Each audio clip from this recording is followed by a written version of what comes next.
Have you ever felt like you were not enough for what life was asking from you? Like the pressure was too much, the challenge too big, and the voice in your head kept saying, "You can't do this," because sometimes the battle is not outside you, it is inside you. And this struggle is not new. This battle began long ago, in a valley between two armies. The story is found in 1 Samuel chapter 17. Two nations stood facing each other, Israel on one side, the Philistines on the other. But the battle was not moving forward because of one man, Goliath, a giant, massive in size, covered in armor, trained for war. Every day, he stepped forward, not just to fight, but to speak. "Choose you a man, and let him come down to me. If he is able to fight with me and kill me, then we will be your servants. But if I prevail, then you shall be our servants." Day after day, he spoke fear, and the Bible says, the men of Israel were dismayed because words can paralyze you.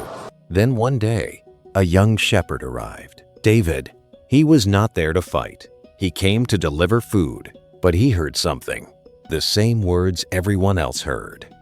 Yet something inside him reacted differently. Who is this uncircumcised Philistine that he should defy the armies of the living God?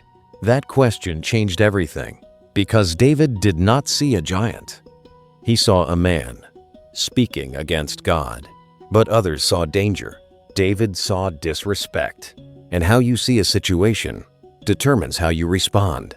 David offered to fight, not because he was the strongest, but because he knew something others had forgotten: God. King Saul looked at him and saw weakness, but David remembered his history. "The Lord who delivered me from the lion and the bear will deliver me from this Philistine." He was not guessing, he was remembering. Because your past victories build your present confidence. They tried to give him armor, but it did not fit, because you cannot fight spiritual battles using someone else's identity. So David walked into the valley, not like a warrior, but like someone who knew who he belonged to.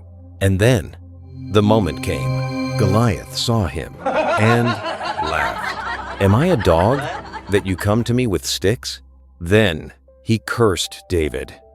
"Come to me, and I will give your flesh to the birds of the air." That was not just a threat. That was intimidation. That was fear, spoken out loud. But David did not stay silent. He answered, "You come to me with a sword, with a spear, and with a javelin, but I come to you in the name of the Lord of hosts, the God of the armies of Israel, whom you have defied. This day the Lord will deliver you into my hand, and all the earth shall know that there is a God in Israel." That moment matters, because the battle shifted, not with action, but with words. David ran, not away, but toward the giant. One stone, one sling, one moment, and the giant fell. Not because David was stronger, but because David trusted God more than he feared man. But here is what most people miss. This was not just a battle of strength. This was a battle of words. Both David and Goliath spoke, but their words came from different foundations. Goliath spoke from pride, from experience, from what he believed about himself. David spoke from truth, from faith, from what he believed about God.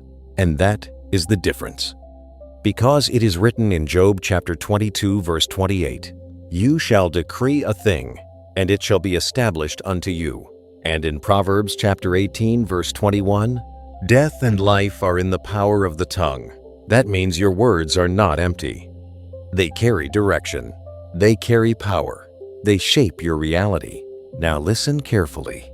David did not just win because he had a sling. He won because he came in the name of the Lord. The Bible says in Proverbs chapter 18, verse 10, "The name of the Lord is a strong tower. The righteous run into it and are safe." David did not trust in himself. He trusted in God. And that is why he could say in 1 Samuel 17, verse 37, "The Lord who delivered me before will deliver me again." He remembered his daily walk.